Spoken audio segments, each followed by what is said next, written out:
Assalamualaikum warahmatullahi wabarakatuh. Alhamdulillah, ini adalah kabar baik, ini adalah kado istimewa untuk para pekerja migran Indonesia dimanapun di negara-negara penempatan. Satu, rapat memutuskan, dan ini disampaikan langsung oleh Bapak Menteri Perdagangan, bahwa Permendag 36 tahun 2023 tentang kebijakan dan pengaturan impor dinyatakan dicabut. Ya. Dan terkait pengaturan kebijakan impor, ya, dikembalikan ke Permendag nomor 25. Sehingga yang kedua, tidak lagi berlaku pembatasan atas jenis dan barang milik PMI. Jadi kemarin di Permendag 36 2023 yang mengatur jenis dan jumlah barang, sehingga otomatis dengan dicabutnya atau ya pada posisi di hall Peraturan Menteri Perdagangan nomor 36 tahun 2023 atau dinyatakan tidak berlaku secara implementatif di lapangan, ya maka tidak berlaku juga pembatasan untuk jenis dan jumlah barang milik pekerja migran Indonesia. Jadi yang kemarin sempat mengatur alas kaki 2, kemudian pakaian 15 pieces, itu tidak berlaku lagi. Jadi PMI bisa mengirim ya barang sebanyak-banyaknya, sepanjang barang itu tidak masuk kategori barang terlarang. Barang yang dikategorikan berbahaya, barang yang dikategorikan menjadi ancaman bagi lingkungan misalnya. Ketiga, rapat juga memutuskan bahwa pembatasan ya hanya berlaku untuk nilai atau nominal bea masuk barang, yaitu terkait keringanan pajak atau relaksasi pajak sebagaimana diatur oleh PMK atau Peraturan Menteri Keuangan nomor 141 tahun 2023, ya, yaitu Peraturan Menteri Keuangan tentang ketentuan impor barang milik pekerja migran Indonesia, di mana dalam peraturan tersebut ya PMI atau barang pekerja migran diberikan relaksasi pajak 1.500 US dollar dalam 1 tahun. Bisa dibagi dalam 3 kali kiriman atau 1 kali pengiriman atau 2 kali pengiriman, ya. Jadi alternatif. Kemudian yang keempat, kelebihan atas barang milik PMI. Nah, jika PMI mengirim barang, tidak lagi ada pembatasan jumlah dan jenisnya. Jadi sepatu tidak lagi dibatasi misalnya 2. Mau ngirim sebanyak-banyaknya itu diserahkan pada PMI.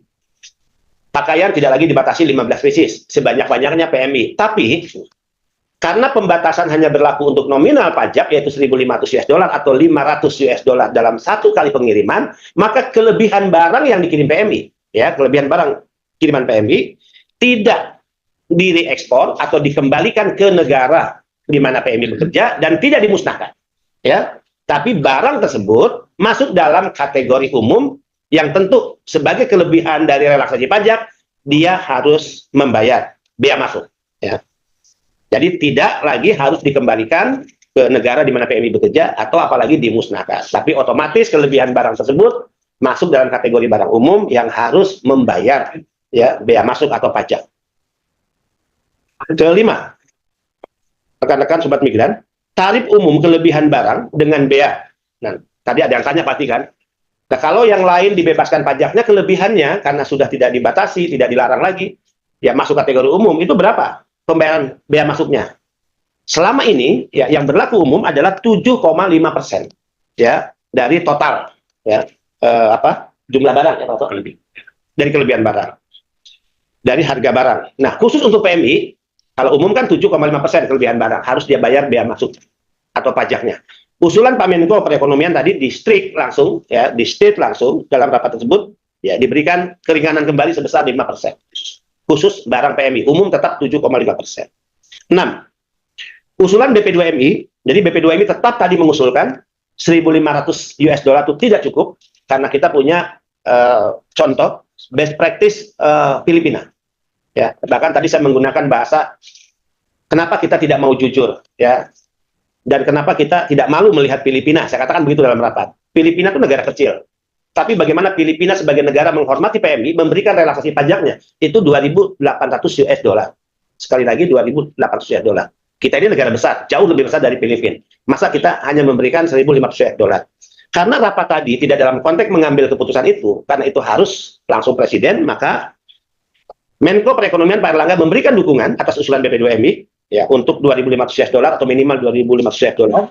Menteri Perdagangan juga tadi Pak Zulkifli akan memberikan dukungan, sehingga usulan itu nanti akan dibawa dalam rapat terbatas dengan Presiden, karena keputusannya harus dalam rapat terbatas dengan Presiden. Mudah-mudahan tentu usulan ini akan berhasil. Terkait barang-barang milik PMI yang tertahan, ya di Pelabuhan Tanjung Mas dan Tanjung Perak, sebagaimana juga sudah menjadi konsumsi publik, sudah diberitakan oleh berbagai media ya bahwa ribuan dos-dos barang milik PMI sudah 6 bulan, 5 bulan, 4 bulan tertahan di dua pelabuhan tersebut dan pelabuhan-pelabuhan kecilnya. Rapat tadi menyetujui agar barang-barang milik PMI tersebut segera dikeluarkan. Yang pengaturannya atau otoritas kebijakannya itu diserahkan kepada pihak Bea Cukai. Ya, jadi tidak lagi diatur oleh Permendak, ya, tapi diserahkan otoritas kewenangannya kapan dikeluarkan tentu tadi, ya, persetujuan dan perintah rapatnya harus segera itu menjadi kewenangan dari Bea Cukai. Nah, kita akan terus melakukan koordinasi dengan teman-teman Bea Cukai. Negara tidak boleh atau tidak pantas mencurigai rakyatnya, mencurigai bangsanya. Apalagi para pekerja migran Indonesia ini adalah masyarakat yang sudah bekerja ke luar negeri dan memberikan kontribusi besar kepada negara. Nah, ini sama dengan semangat PMI. Ketika PMI selalu dituduh sebagai sumber ancaman barang-barangnya bagi perekonomian nasional, PMI diposisikan sebagai terdakwa seolah-olah barang yang dikirim PMI ini akan membuat mati bisnis ekonomi UMKM, ya. Itu yang saya katakan, negara tidak boleh mencurigai rakyatnya sendiri. Karena barang-barang yang dikirim PMI ini adalah barang-barang yang murni hanya untuk oleh-oleh bagi keluarganya. Jadi bukan barang jasa titipan atau just tip, bukan juga barang komersil dan barang yang akan diperjualbelikan. Jadi semangat Pak Menko Erlangga sama dengan semangat BP2MI. Demikian juga Pak Mendak, Pak Zulkifli Hasan. Tadi semangatnya sama juga. Beliau mengatakan kita tidak ingin membuat peraturan yang membuat masyarakat semakin sulit, tapi kita ingin memberikan kemudahan, ya, kemudahan. Nah, sehingga semangat Pak Mendak untuk memberikan kemudahan, beliau tadi berani dengan mengatakan, ya udah, cabut tidak berlaku Permendak 36 2023, ya.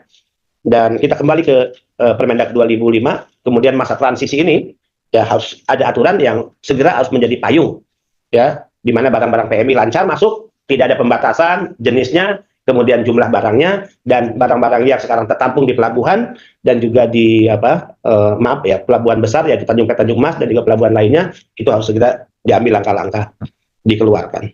Saya ingin mengatakan ya pasca rapat ini tidak boleh lagi ada pihak yang mengatakan ini adalah kemenangan pihak A, ini adalah kekalahan pihak B. Saya ingin mengatakan ini adalah kemenangan kita bersama. Kemenangan ya semua pihak, kementerian, lembaga dan rakyat Indonesia, pekerja migran Indonesia. Ini adalah kemenangan ya atas semangat berbangsa dan bernegara kita semua. Jadi jangan sampai ada yang merasa menang, ada yang merasa kalah, tidak. Ini adalah kemenangan bersama ya pemerintah dan para pekerja migran Indonesia. Ini adalah kemenangan karena kita semua punya semangat berbangsa dan bernegara yang sama. Seperti yang sering saya katakan, negara hadir dan lahir ya dengan satu tujuan, yaitu untuk membahagiakan rakyatnya, untuk mensejahterakan rakyatnya. Mudah-mudahan dengan pengumuman ini, para pekerja migran Indonesia yang sekarang menyaksikan langsung melalui live FB, kemudian juga YouTube ya dan TikTok ya, bisa ikut membagi atas apa yang saya dan juga BP2MI sampaikan ini ke seluruh para pekerja migran Indonesia di seluruh penjuru dunia di mana mereka bekerja.